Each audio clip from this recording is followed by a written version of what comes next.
So this is a presentation about big pig numbers.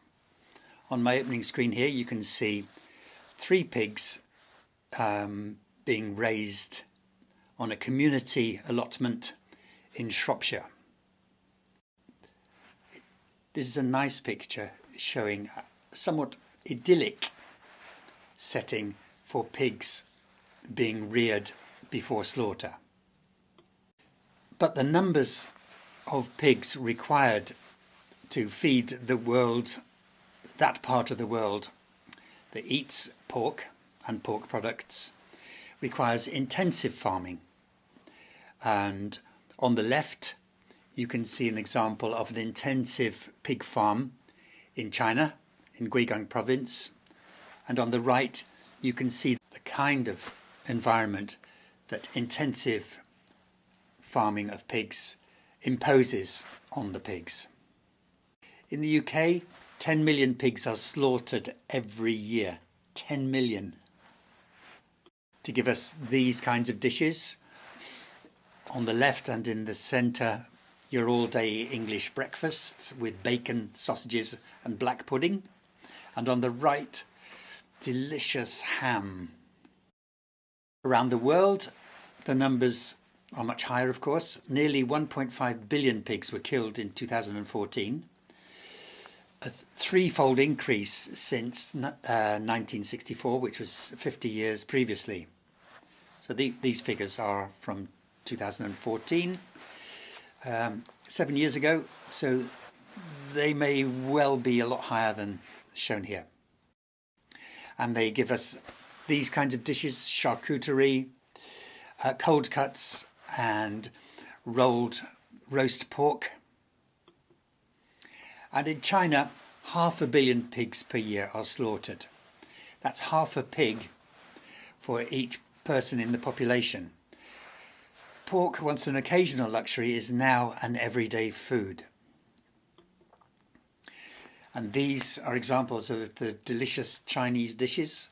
On the left, roast pork with crispy skin, Xiawei. In the middle, I don't know the Chinese name for this. It is reputedly Mao Zedong's favourite dish, red braised pork. And on the right, roast pork, char siu. China's WH Group, which owns the American pork producer Smithfield, is the largest pork producer in the world. And as I said, the demand for pig requires intensive farming, and this shows an intensive pig production unit near Guigang in China. But it's not just the numbers which are quite scary. It's the fact that pigs in such large numbers and the intensing of them leads to disease, overuse of antibiotics, microbial resistance, that is, resistance to antibiotics, and the problems of waste, faeces, and the problems caused by providing them with the necessary food. So, according to the National Food Strategy, a UK publication, when pigs are forced to live in crowded conditions, disease is inevitable. And there is widespread use and overuse of antibiotic drugs in farming to fight bugs. In some countries, antibiotics are used to make pigs grow faster. And if you look at the figure on the right, you can see that it shows that in OECD countries, of which I believe China is not one, agricultural antibiotic use is highest in pig meat. But the bugs are becoming resistant to many antibiotics. Intensive farming of pigs and chickens is responsible for the majority of bug resistance, antimicrobial resistance worldwide.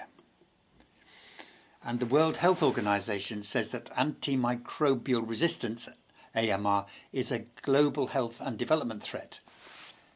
AMR is one of the top 10 global public health threats facing humanity. It's not only microbial resistance and disease, but also waste. Industrial pig farms are an environmental headache, to put it mildly, for the communities that live around them. In the USA, Eastern North Carolina has about 4,000 pink-hued pools of pig faeces, urine and blood. This is a report in The Guardian from December last year. 9 million pigs produce over 10 billion gallons of waste annually in the state. And it's not just waste and disease and the overuse of antibiotics. The feed that is given to pigs is a problem. Large areas of the Amazon rainforest are deforested for soy farming. 80% of the harvest ends up as pig feed, and China is currently the top buyer of Brazilian soy. So our demand for pork products is so great that we are endangering our health through bug resistance, endangering our health through waste, damaging the environment through waste, and damaging ecosystems such as the Amazon, which provides the feed that pigs are farmed with. So we need to reduce dramatically the amount of pork products that we eat. We need to treat pork products, indeed all meat products, as special event or special celebration foods, not regular everyday foods. We need to dial back on consumption to the levels of decades ago. So using the figures from 2014, maybe we should reduce from 1.5 billion to 1/3 of that, which would be the level of 1965. And more generally speaking, we need to stop being consumers and become protectors of the resources of this planet. In the words of Georges Monbiot, sustaining our life support systems means doing less of almost everything.